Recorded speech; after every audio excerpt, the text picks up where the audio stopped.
The Republic Gunship campaign is about to end, there's only a few days left, and right now it is sitting between 5,000 and 6,000 backers, and that is at the moment of recording this video.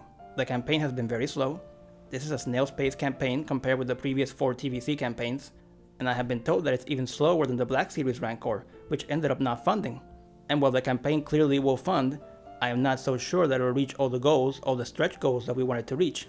I will get into the many factors why this campaign has been so slow, and I will go into the hopes and the predictions, but first things first. If you are watching this, and you are a TVC collector, and you have backed the previous campaigns, and you have the means and the space to back this item, but have not supported the campaign yet, please support the campaign. I do understand if you can't afford it, or you have no space. That's okay and understandable. No one wants you to choose between food and a Haslab. No one wants you to go hungry, or lose the rent. And I'm going to be completely honest and transparent here. I can't afford it. I have sadly never been able to back any of the Haslabs, and I have wanted all of them, but I've had to cut back on my collecting habits. But I will be campaigning for the Haslab in this last stretch, and I am rooting for it, obviously. I want it to succeed. And if you, unlike me, don't have to choose between rent and the Haslab, or groceries and the Haslab, then please consider supporting. Especially if you're a big fan of the prequels, as well as prequel adjacent things like Filoni's Clone Wars, Gendi's Clone Wars, and EU and Legend stories set around that time. There are many reasons why this campaign has been so slow. Some of it is very much Hasbro's fault. In fact, most of it is Hasbro's fault. But there's also some behaviors and opinions from the fandom that have irritated me. Let's start with the lack of promotion. Hasbro has mostly kept quiet. Some of their employees, like Steve Evans, have promoted a little bit on their social media, but they haven't done any proper live streams or snazzy new trailers or frequent social media posts promoting it. And it took them a long time to make some pipeline reveals. They finally showed Padme and Shaak T. But if they were talking about it more, and had started revealing more Battle of the Geonosis related figures earlier in the year, maybe things would have been faster. The price is a big issue, for sure, maybe the biggest one. It's $450, and that's not counting the surcharge, the shipping, and the tax. So yeah, it's a very expensive item, but I'm not 100% sure it's overly expensive, or at least not by a lot. But I can't blame anyone for thinking that, considering how greedy and penny pinching Hasbro is. They're a very controversial company, and we all have a love-hate relationship with them. And I'm very suspicious about the surcharge for people that are not members of Hasbro Pulse.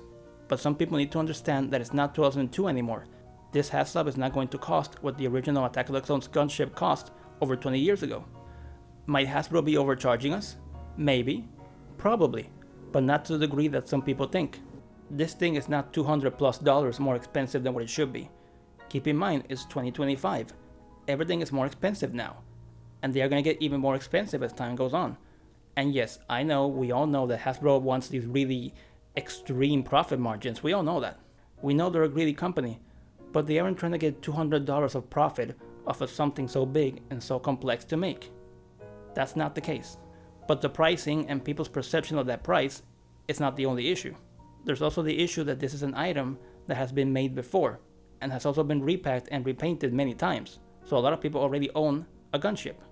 And that means that it doesn't have the wow factor and the surprise factor that something like the Razor Crest and the Ghost had some years ago. But this item is way more detailed, accurate, and collector-oriented than the original mold. This one is a collectible. It's still a toy, obviously, but it's not just a toy. It's more than that. It's a work of art, just like all the previous Haslabs. Me personally, even if I had 20 of the original one, and I don't have any of them, but if I had like 20 of them, I would still get the new one, if I could afford it, that is. So I don't understand how people can go, oh, I have the original already, so why do I need this new one? Because it looks amazing. How can you not want it? People should support the Haslab, if they can afford it. Because if this item fails, then it might be many years till we get another Haslab. But more importantly, it will affect the amount of prequel and Clone Wars items that we get per year going forward. So if you want things like Savage Press, Maul with the robot legs, Episode 1 Maul, Episode 1 Obi Wan, Qui-Gon, Padme, Anakin, Clone Wars Padme, Clone Wars Obi Wan, Watto, Saboba, Commando droids, and many other things from the prequels and the Clone Wars, then you should support this. Even if you aren't a big ship or playset person, or even a big prequel person, you really should, because there is a lot at stake here. And yes, I repeat, I know Hasbro is a greedy company. I get it. And it's fine if you don't like them. I don't like them either. I have a million issues with Hasbro as well. They are to the toy industry what EA is to the video game industry. AKA, they are terrible. But this isn't the moment to stick it to Hasbro. There are many ways to protest and to speak your mind and to try to change things at the company, but boycotting this Haslab will not help you, it will not help the fandom, and it won't change Hasbro. And it's possible that nothing will ever change them, but there are still other ways to try, because we should try to change things from the outside. We should always speak our minds. And yes, you can complain about the price and the lack of promotion and much more, which I'm doing in this video, but you really should back it, if you can afford it. Don't boycott it. There is a place and a time for everything, but this is not the time to send Hasbro a message through boycotting. Don't do that. Back it instead. Support the Haslab, support TVC, support 375, and to Hasbro I say this, balance the scales and keep 375 alive.